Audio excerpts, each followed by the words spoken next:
ada istilah tak kenal maka tak ditraktir gitu ya. Nama saya Indra Novianto, saya pelayanan dalam sebuah komunitas Yabes Community. Saya bersama dengan istri Truli Yohana, dan terima kasih buat Pastor Yosua ya bro, Yosua yang sudah mempercayakan, dan keluarga pengerja di tempat ini. Salam kami buat Bapak Ibu semua yang dikasihi Tuhan. Bro, kayaknya kita pernah ketemu ya. Oh iya betul. Iya. Oke. Saya tadi agak bingung saudara, karena memang tempat ini di tahun 95, 90, ya 90-an sampai tahun 95 gitu ya, cukup bersejarah buat hidup saya. Karena saya kuliah di daerah Pondok Labu, dan sini tempatnya kampung pulau gitu ya. Ya cukup, saya sering keluar masuk tempat ini, cuman ada banyak perubahan, sekarang udah ada jalan tol ya. Dan saya bersyukur kalau Tuhan pagi hari ini utus saya. Kalau di berapa puluh tahun lalu Tuhan izinkan saya dengan narkoba di tempat ini, tapi pagi hari ini saya dengan firman Tuhan. Saya percaya semua karena kebaikan Tuhan. Kalau saya bisa ketemu pagi hari ini, saya percaya Tuhan izinkan saya menyampaikan kebenaran di tempat ini, karena saya tahu Tuhan mengasihi Bapak Ibu Saudara. Tepuk tangan sekali lagi buat Tuhan.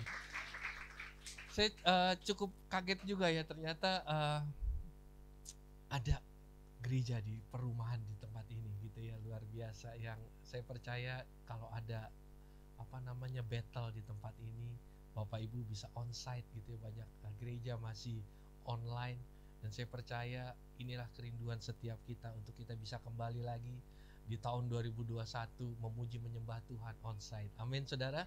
Karena itu kita terus berdoa, kita percaya Tuhan selalu menjagai umatnya.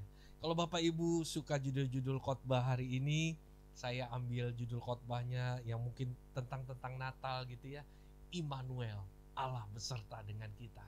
Siapa yang percaya bahwa Allah beserta dengan kita di tahun 2020 ini? Amin. Ya, kalau Tuhan izinkan kita masih tetap sehat, bernafas, dan menghirup udara yang segar ini, saya percaya ada kebaikan Tuhan yang selalu menyertai setiap kita. Dan kalaupun Tuhan izinkan sesuatu yang tidak baik, Dia tetap Allah yang baik, Allah yang menyertai umatnya. Haleluya. Hari ini saya ambil firman Tuhan terambil dari Matius 1 ayat 23. Matius 1 ayat 23.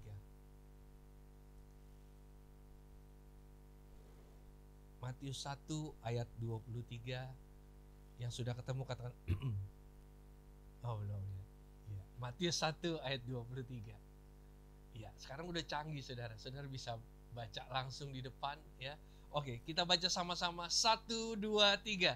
Sesungguhnya anak darah itu akan mengandung dan akan melahirkan seorang anak laki-laki, dan mereka akan menamakan dia siapa? Immanuel, yang berarti Allah menyertai kita. Yang percaya katakan amin. Firman Tuhan katakan sesungguhnya, ini Gabriel, saudara, malaikat Gabriel menyampaikan kepada Maria bahwa anak darah itu akan mengandung dan akan melahirkan seorang anak laki-laki, dan mereka akan menamakan dia Immanuel. Ayat ini saudara terambil dari nubuatan seorang Nabi Yesaya di Yesaya 7 ayat 14 yang dikatakan, sebab itu Tuhan sendirilah yang akan memberikan kepadamu suatu tanda. Sesungguhnya seorang perempuan muda mengandung dan akan melahirkan seorang anak laki-laki, dan ia akan menamakan dia Immanuel.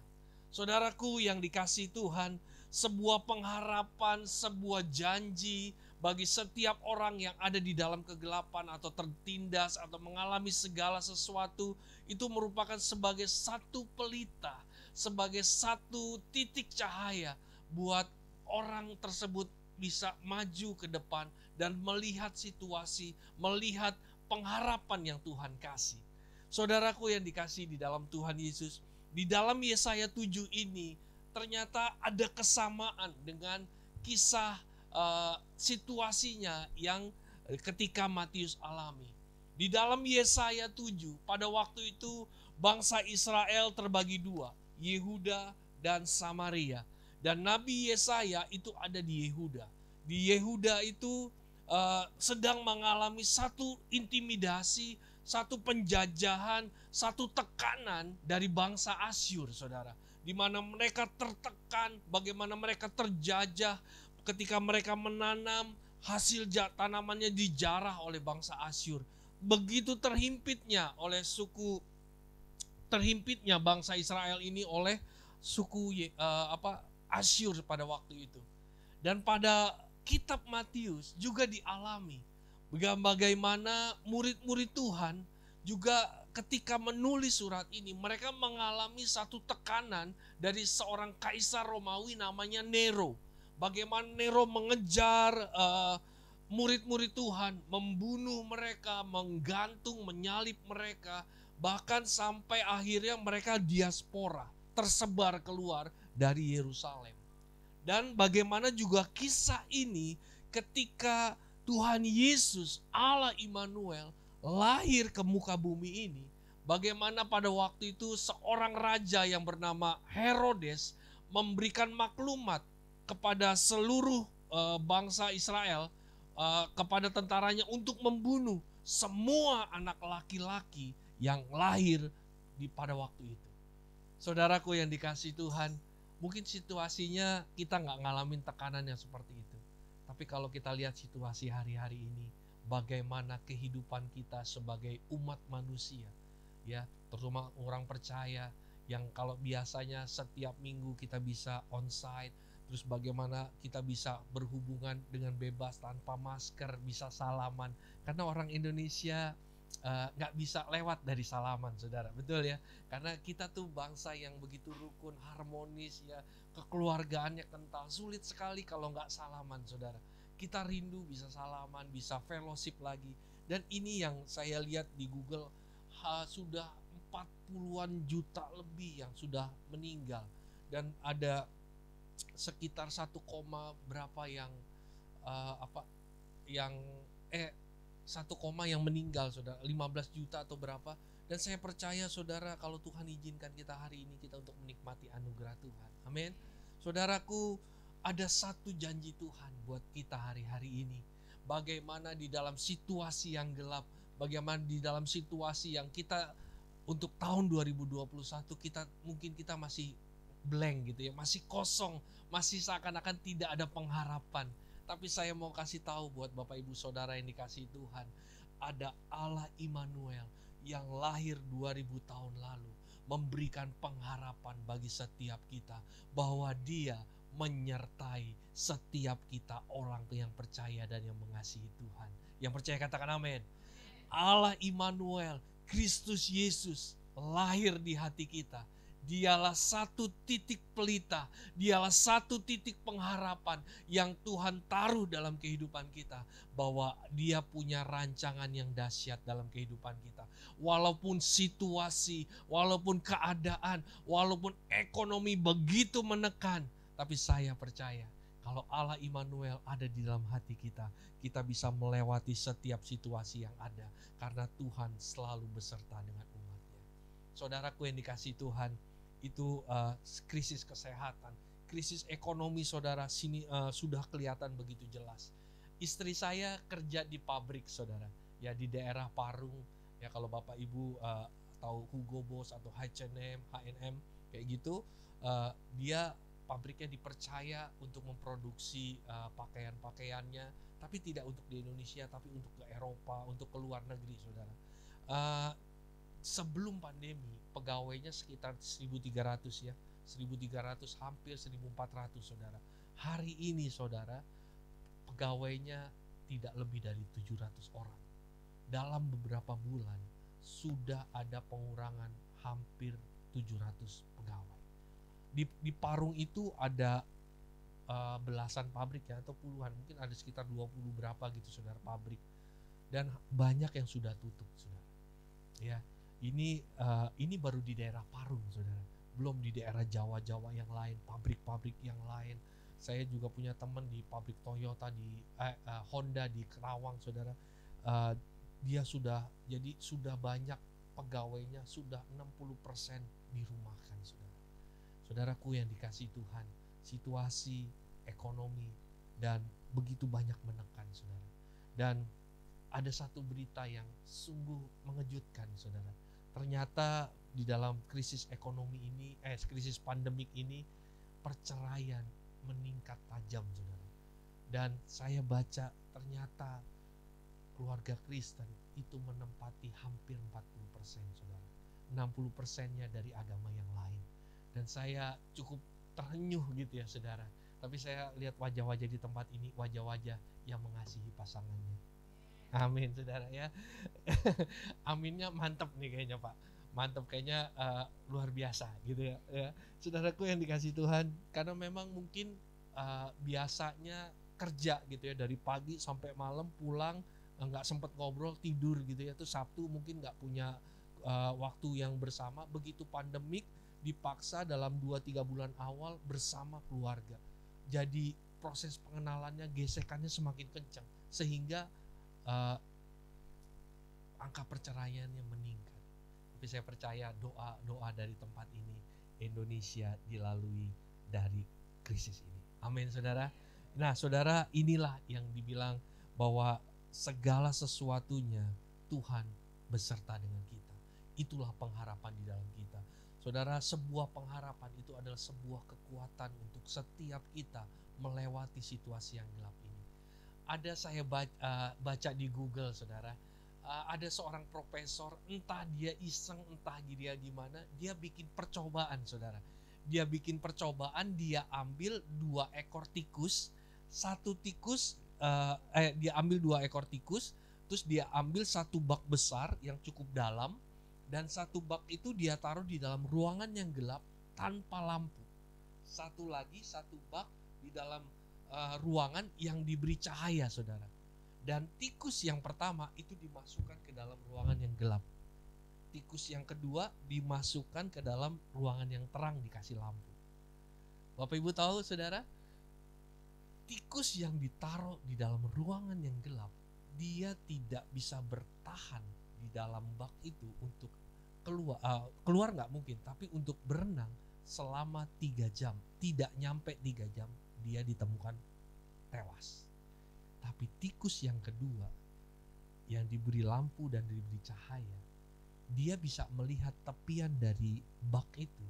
Dia terus menggapai pikiran bak itu, walaupun dia tahu, tinggi ya, sisi baknya itu dengan tinggi airnya cukup tinggi. Tetapi tikus yang dikasih cahaya itu, dia bisa bertahan lebih dari 36 jam, sekitar 37 jam. Saya percaya Bapak Ibu Saudara yang dikasih Tuhan lebih dari tikus. Amin.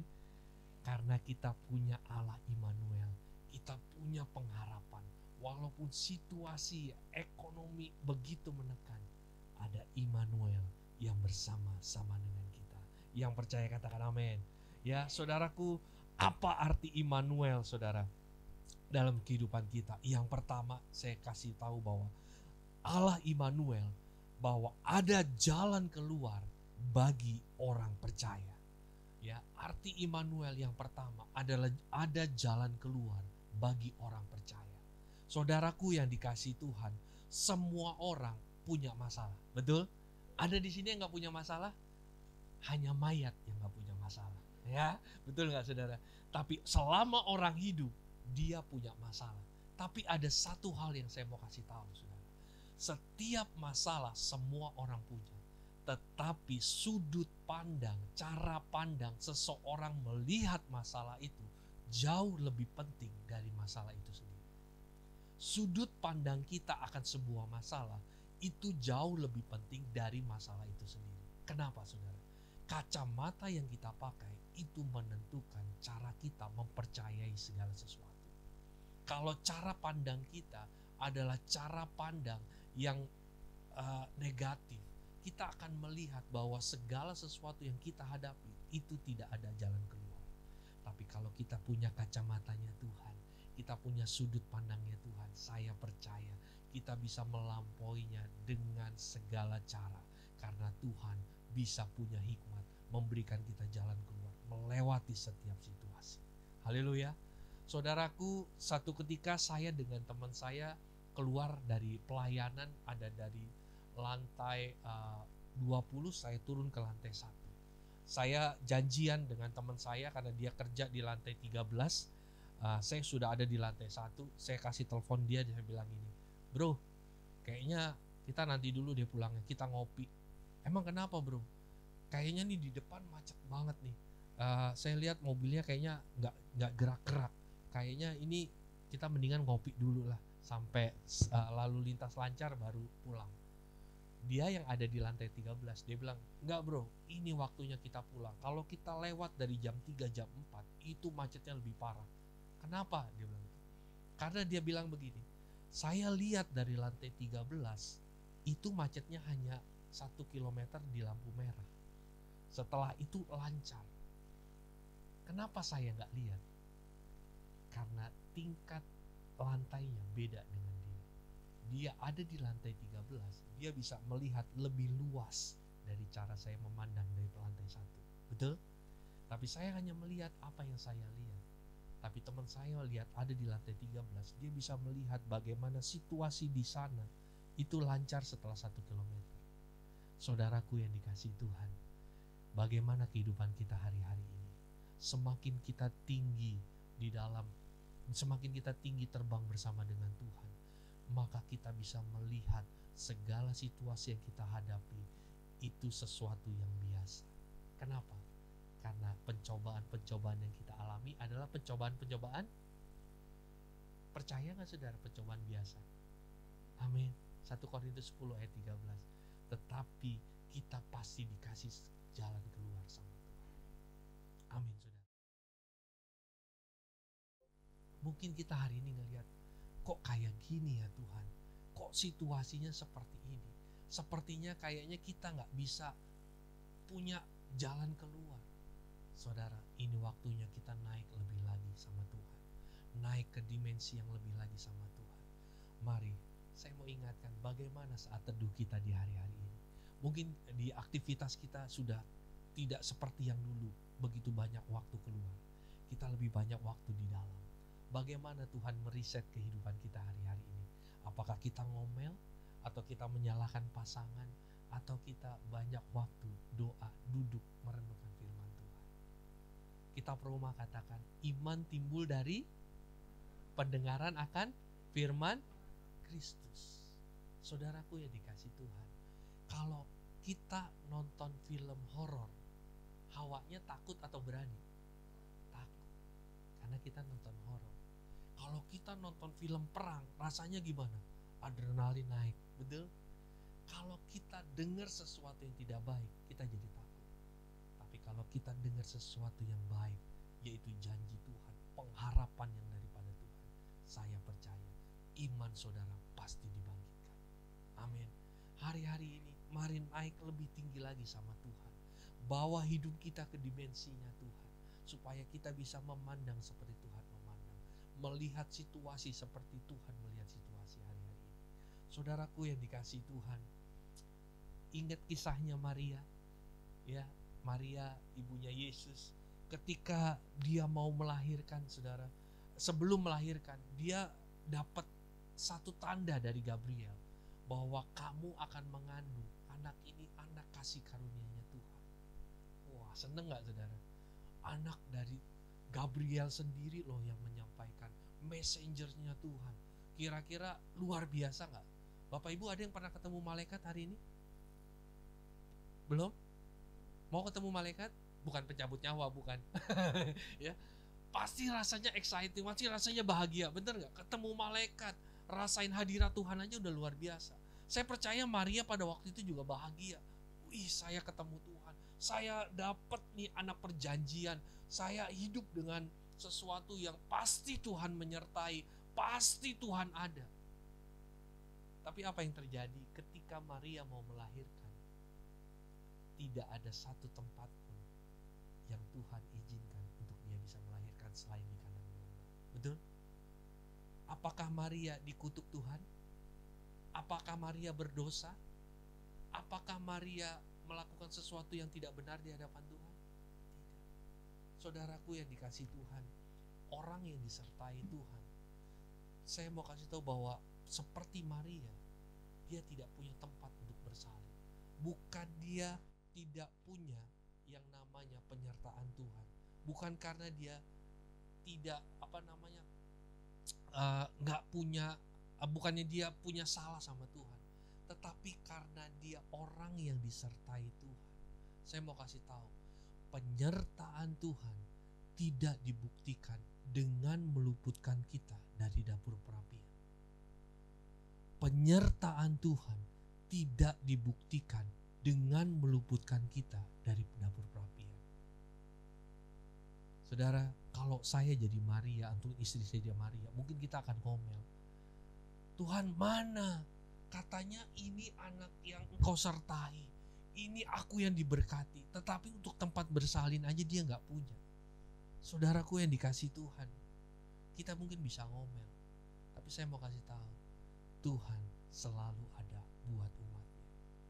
Begitu pula saudaraku yang dikasih Tuhan, mungkin pada waktu itu dia gak mengerti kenapa harus di kandang domba.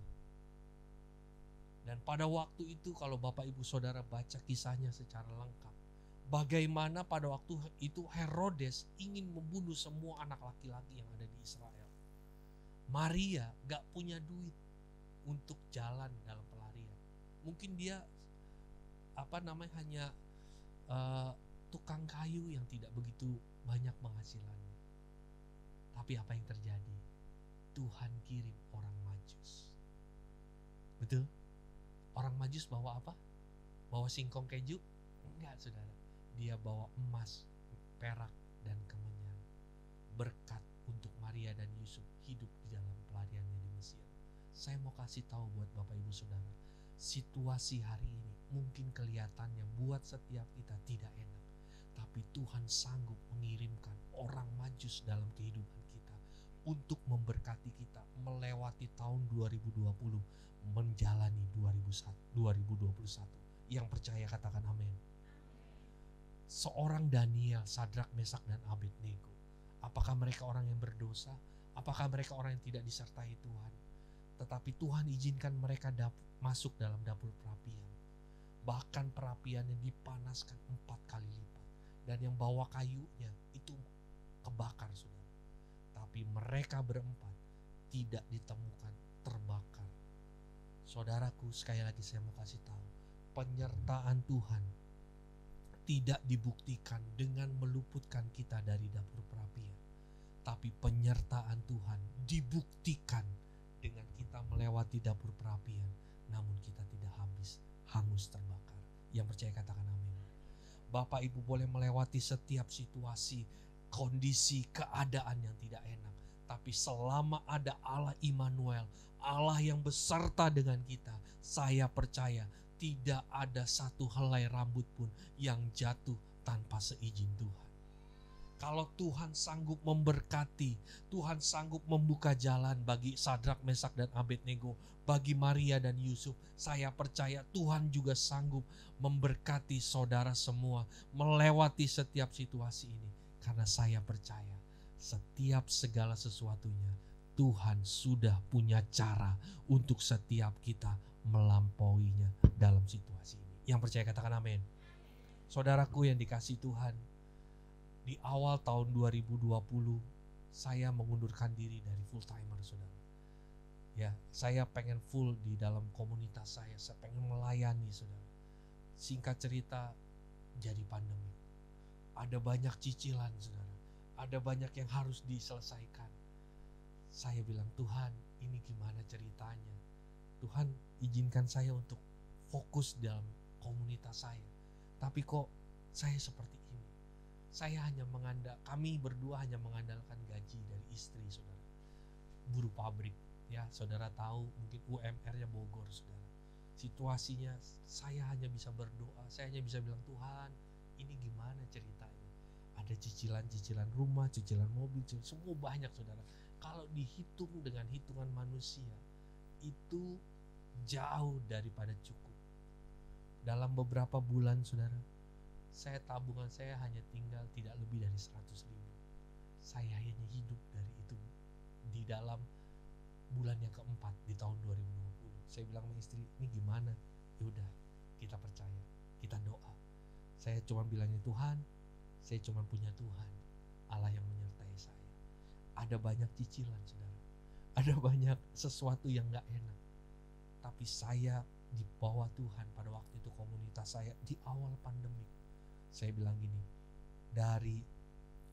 selama 10 hari kita mau nabur untuk orang-orang paket sembako 100 ribu satu paket, saudara, selama 10 hari.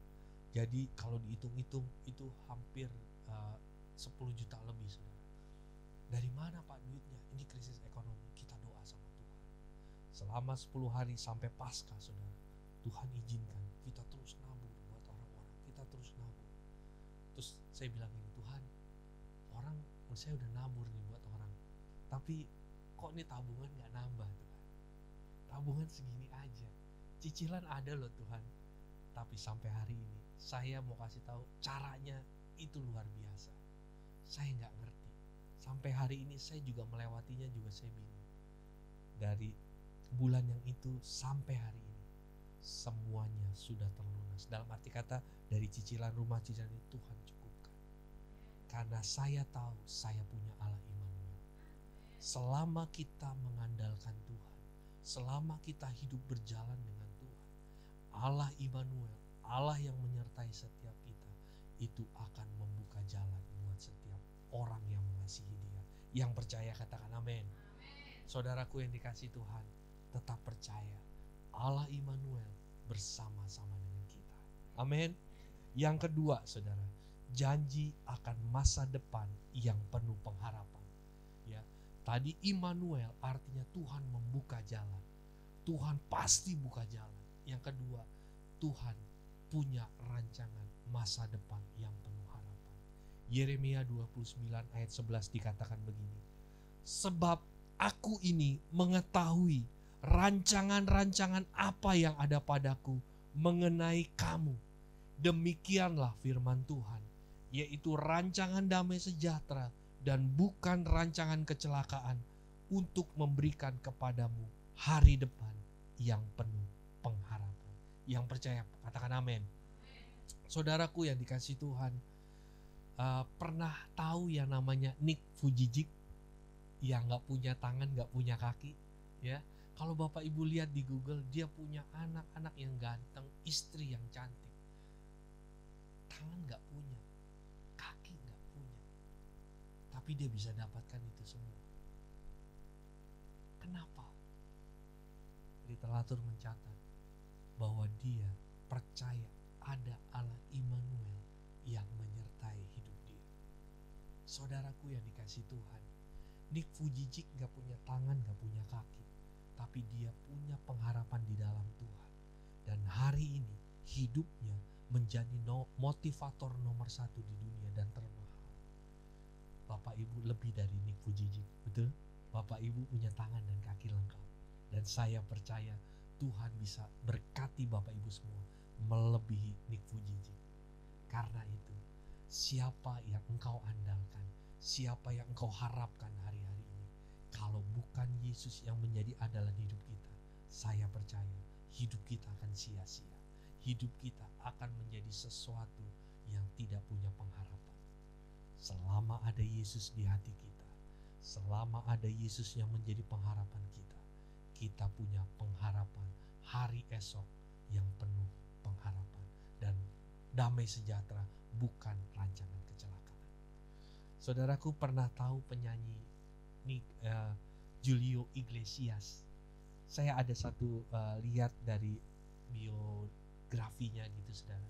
Ternyata dia itu dulu pemain bola di Real Madrid sekitar tahun 70-an gitu ya. Singkat cerita, dia mengalami kecelakaan, kakinya tuh patah dan akhirnya dia gak bisa bermain sepak bola lagi, saudara.